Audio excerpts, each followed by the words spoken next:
Now, at this moment, sources are telling CBS News that Israelis are telling U.S. officials the current phase of its offensive should be completed in the next 2 to 3 weeks. Now, this doesn't mean that Israel is planning to end its combat operations in Gaza. It does, however, mean that the military would potentially lower the intensity of its offensive. Now, all of this comes on the heels of Israel's defense minister saying the war against Hamas is expected to last more than several months. Those comments come as U.S. National Security Advisor Jake Sullivan is in Israel meeting with the country's leadership. The Israeli government faces increased global pressure to limit the number of civilian casualties in Gaza.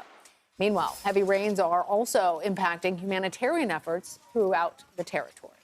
CBS News national security correspondent David Martin joins us now for the Pentagon to continue our conversation on this. And David, we should note it was your reporting that broke news that Israelis are telling the U.S. its latest military operations in Gaza specifically should be completed in 2 to 3 weeks. Tell us more about that. Well, the important thing to know about that is that that does not mean an end to combat operations. It means an end to the current phase, which is designed to go after major Hamas strongholds, both the few remaining in northern Gaza and the ones in southern Gaza.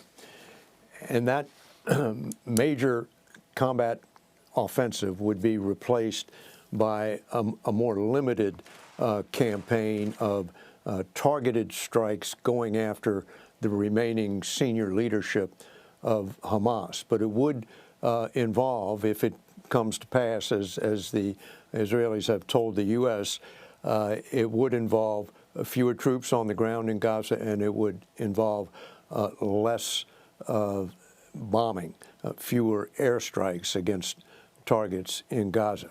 Now, as to how long that next phase of lower intensity combat might last, Israel's defense minister said today that the war would last more than several months. Right. So it doesn't sound like we're near the end of fighting, but we may be approaching the end by this month or the first end of this month or the first week in January, the end of these intensive bombing and combat operations, which produce all of these images of civilians being harmed and chased out of their homes, which are images that are so damaging to Israel's international standings and make it difficult for the U.S. to continue its support of Israel.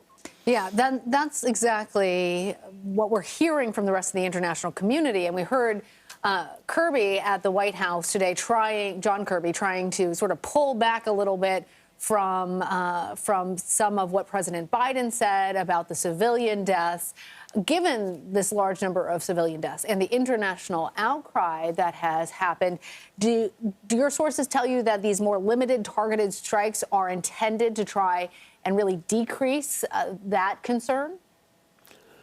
No, they're not. They're not, as far as I know, designed to change the image. I mean, they're designed to what the needs of the operation are, and if you've gotten all the major strongholds, then you simply don't need that volume of firepower. You can start looking for individual Hamas leaders and try to go after them. But this takes time, and it's worth remembering the U.S. campaign against ISIS, which was this terrorist organization based in Syria, which during the Obama administration took over much of Iraq. Mm-hmm. The U.S. finally overran the last ISIS stronghold during the Trump administration. But here we are during the Biden administration, and the U.S. troops are still conducting raids trying to eliminate individual ISIS leaders so that they cannot make a comeback. Now, it's not an exact comparison with what's going on in Gaza, because Gaza is a much more restricted physical space than ISIS's territory, which is basically most of eastern Syria. But it just takes time. And when you kill one leader, another one steps up to take his place. And David, it does speak to the fuzzy end to war, right? There is very rarely a clean and specific moment in time when conflict ends. And considering the civilian casualties, considering the U.S. is pressuring Israel to limit that, how might this affect the effort in Congress to get funding to continue U.S. support of Israel, considering there is a debate over what really should be done? That money held up at this moment.